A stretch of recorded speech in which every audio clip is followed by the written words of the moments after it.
Alright everyone, a couple of weeks ago I made a video suggesting to Trump, the best thing that he can do, regardless of what happens with SCOTUS and everything else, if he wants to endear himself to people and then plan for a potential 2024 run, or simply just screw around with an incoming administration if he thinks there's a possibility that he doesn't win his cases, and with the Pennsylvania appeal being struck down, basically SCOTUS is now the last stop for things.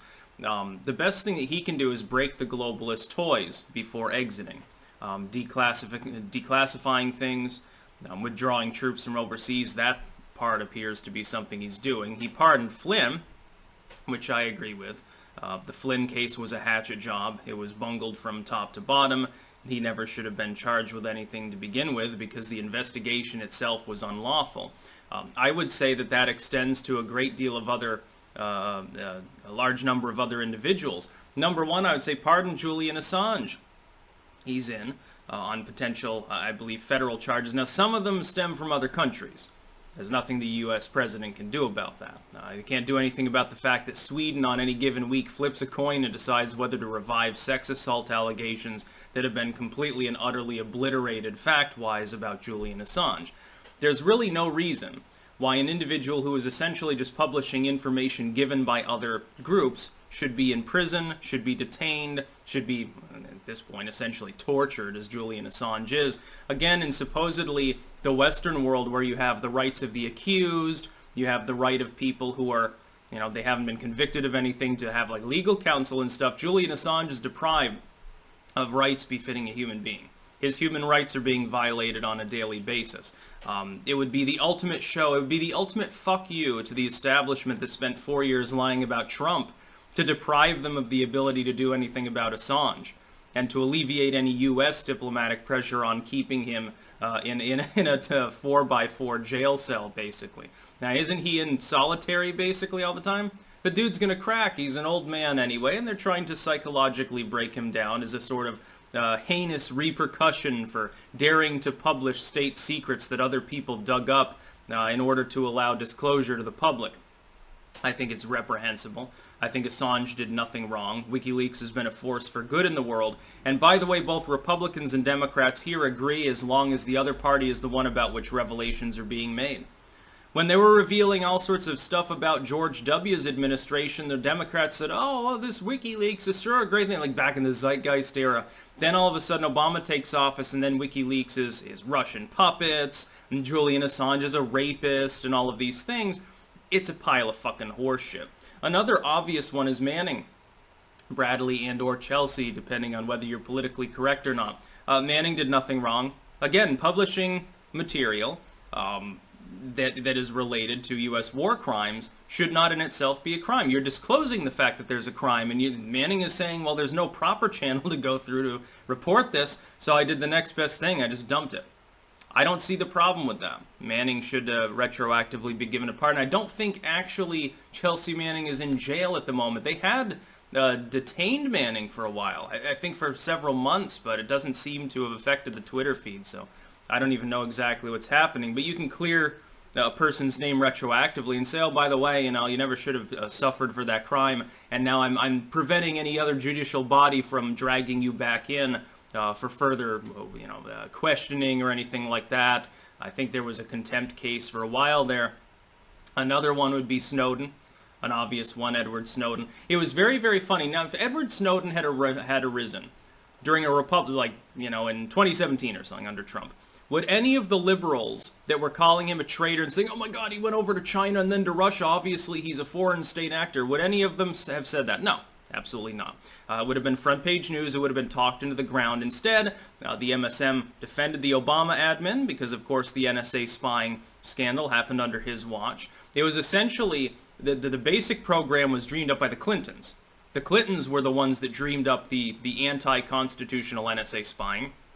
Bush fast-tracked it after 9/11. He used that as an excuse to circumvent the Fourth Amendment completely. And then it was expanded and promulgated to a much greater degree under Obama. And he got egg on his face. Edward Snowden gave an initial release showing NSA spying and saying, well, basically everything's being spied on.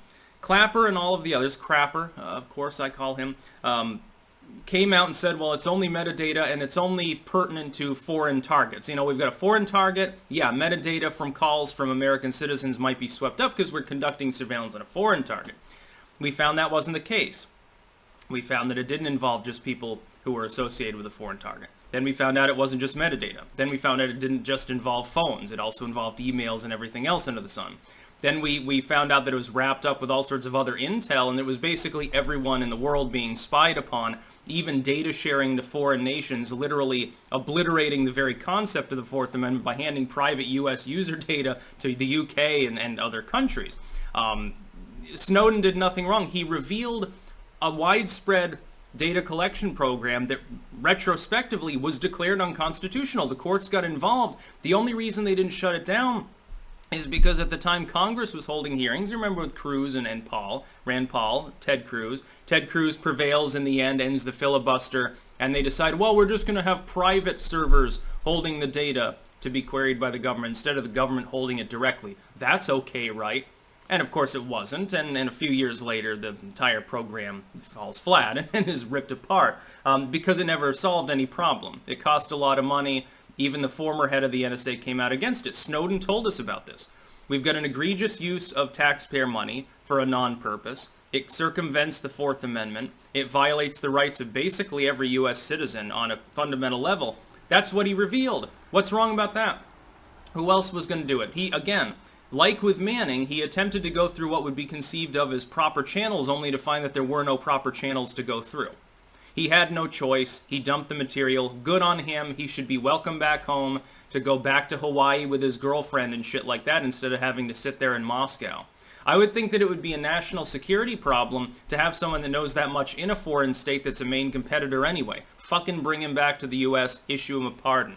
Kim.com is another one. Now, this is an oldie but goodie because Kim.com is sitting there in New Zealand right now worrying about getting COVID because of the obvious comorbidity involved. Now, for the crime of doing what many other individuals have done and have a file sharing service. You remember Mega Upload?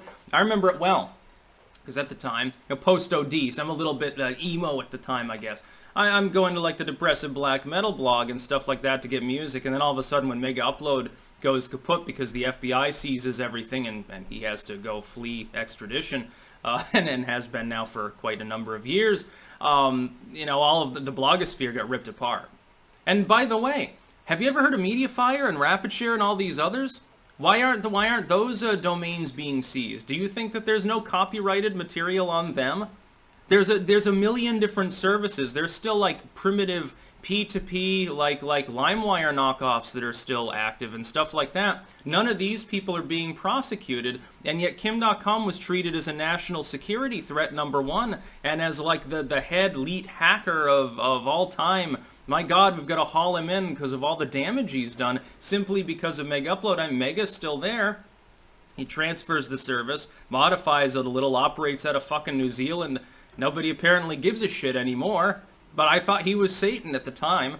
And there's probably a laundry list of other people you can conceive of that should be pardoned as well. If Trump wants to go out with a bang, let's, again, for the purposes of the video, we're assuming he loses in SCOTUS, they don't back him, he loses the electors, he's not president anymore. January 20th comes, Beijing Biden's in there.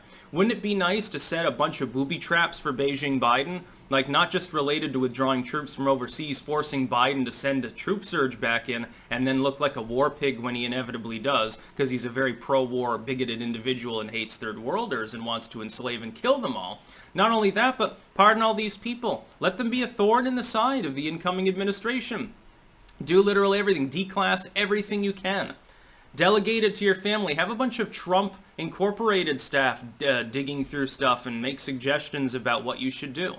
Got plenty of time to do lots and lots of damage to the deep state, and because of the fact that SCOTUS has been reconstructed, might be no way for Biden to do anything about it. Not that he's the one in charge, but, as the figurehead, the asterisk president. That's what I would suggest to Trump. That's about all. Peace out.